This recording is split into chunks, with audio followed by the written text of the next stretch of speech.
Hey everyone, welcome to the power ranking videos for the University of Wyoming Season 8 Draft League. I am joined here today by Val What's up, guys? and Caleb. Howdy, folks. And so, as I said, this is the power rankings video. This is supposed to be done after draft. Unfortunately, we couldn't get it done before two of the games were played, but don't worry, we're not taking that into account here. But what we are doing is basically each of us made individual rankings of all 18 of the teams, and then we put our scores together and averaged them, and then we're able to compute some level of hierarchy. And we're going to be unveiling that from bottom to top here. And we're going to basically just discuss some strengths, weaknesses, as well as any other additional notes we have on each team. And I just want to say before we get started to don't stress over this. Don't take anything too personally. It's mostly just for everyone to get some semblance of an idea of what three kind of more seasoned players think about your team. This can either help you know what to look out for, help you come up with any moves you might want to make, whether that be free agent or a trade, or also just to get a little pat on the back about good draft and then know exactly what your strengths are going to be that you're going to play to over the season. So I guess without further ado, we're going to get started with number 18, which is AMA. So that would be the Amherst Arcanines, if I'm not mistaken. Yes. And we're going to start off with Val for this one. Yeah, so unfortunately, one team does have to be at the bottom. This season, there were a lot of new mons, so it's kind of hard to know exactly what's going to be good and what's going to be kind of overrated. And it's also just every team got kind of a threatening draft, so it was pretty cool to see that. But like I said, somebody has to go first, and so I had this team lowest mainly for one big thing. It's that it's a very rock weak team and it has no removal. It's got a lot of magic bounce mons, but it doesn't have anything to remove rocks once they're actually on the field. And with so many of these mons being a snow team, being ice type, or even the defogger, sorry, it does have removal. It doesn't have any hazards of its own. The removal in Rotom Heat is still weak to rocks, so you're going to have to be running a lot of like heavy duty boots and stuff like that. I do like a lot of the individual mons on this team, but I would like to see maybe use those 80 points that they have left over and maybe trade out Hatchrim for something else that isn't as redundant since he already has Hatterene. But those are kind of my thoughts on this team. Yeah, I agree with a lot of what was said there. We were talking about this previously, but basically we came to this consensus that hail seems to again be the weakest weather.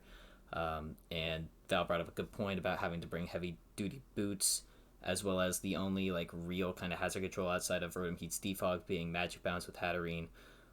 So no hazards for this team itself is problematic, as well as with the ice types inherently you're gonna have to be afraid of rocks because that's gonna chunk Mon severely. But outside of that, there are some individual bright spots on this team. Namely, I think Baxcalibur is a great new generation Pokemon, as well as Slowking and Rotom Heat are never going to be bad. So those are good, as well as a very good Terra type with Fairy. It's one of the three or four really high tier kind of Terra types individually when isolated. I think that's going to be an asset, but I would agree that Hatchrim is maybe not the best. I understand it's probably more of like a mascot pick than anything, but not the best use of a pick here, especially with the leftover points. And I think Absol is a kind of suspect mega, so potentially you could trade that out for a better mega, and then this team would slightly improve. But yeah, mostly agree with what Val said. Oh, Magic Bounce on Big Absol as well, of course. But those are primarily my thoughts. But yeah, now I'm gonna pass over to Caleb. Yeah, and I've tried to use like hail in the past. It's been changed to snow, and I think that the weather has a lot of potential, but yeah, it has some inherent weaknesses. There's just a lot of shared weaknesses between rock, fighting, fire, steel, really common offensive types, especially in draft.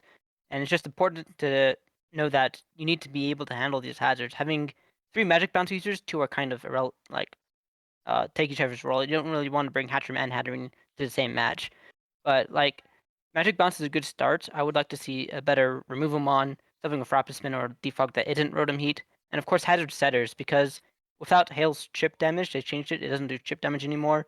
I think that hazards are kind of more important for these kind of strategies. You can't rely on chip damage just inherently being on the team. All right. So next up, we have PTB, also known as the Pirate Town Bandits. I'll take this one first. So, uh, primarily my issues with this team kind of reside with the individual strength of some of the Pokemon here. I think probably the biggest, most glaring issue to me is I look at this team and I think by far the biggest threat is Mega Mawile, and then there's kind of a fall off. I am not particularly too afraid of many other Pokemon on this team. I think defensively there are some serious threats here, namely Corviknight and Mega Mawile can also do some work, as well as T-Tar depending on what's sent out. But outside of that, there's just not very many highly statted or threatening individual mods. I think Scovillain and Sharpedo, if I'm not mistaken, are typically the only two that run special sets. Maybe Tyranitar, depending on the set, but only having 2 of 11 Pokemon that typically run special sets are a little worrisome to me, as well as I think the Fire Terra type isn't necessarily the best on this team, particularly because there's not too many abusers. But there's definitely some bright spots on this team. I think in terms of hazard control, there's some of the best mons, namely Corviknight, able to defog those away as well as have T-Tar set them. So understandable in terms of hazard control. I would just like to see some individual higher quality mons. Yeah, I can go next. I think that one of the things I noticed while looking at this team is that they don't have a dedicated fighting resist. Like you have Corviknight's a flying type, but then it's part steel. Tinkaton's a fairy type, but then again part steel. And it doesn't have like a single fighting resist. It has some fairy types. It has, Mega Mawile can probably check that, but I don't know if it can comfortably switch into certain fighting moves from powerful mons. Um, and then I kind of agree with what you say. Besides Mega Mawile, there's not a lot of like single powerful mons. Like Mawile, Corviknight, maybe Tyranitar. To me personally, this team looks all like a VGC team. I mean, Incineroar is heavily used in that format. I mean, Speed Boost Sharpedo is a lot better there. Fake Out Tinkaton, but like in the singles format, it just kind of lacks that kind of power that you're looking for. I think that it's also missing just a few key types that would help really elevate it. Yeah, I agree. I think this team just kind of lacks a bit of synergy for me. I think this team would get a lot better with one or two trades, just because there's a bit of redundancy. You have two Mons with the exact same typing in Tinkaton and Mega Mawile, and I don't really know what one's going to do that you wouldn't want the other to do instead. Um, Outside of maybe a few differences, but essentially to me, Tinkaton's just kind of a weaker Mega Mawile. Terra Fire is a bit strange to me. I I can kind of see it, right? Because you have so many steel types, you kind of want to protect yourself from fire type moves, but then you have a hole in fighting, like Caleb mentioned. So it's a bit tricky.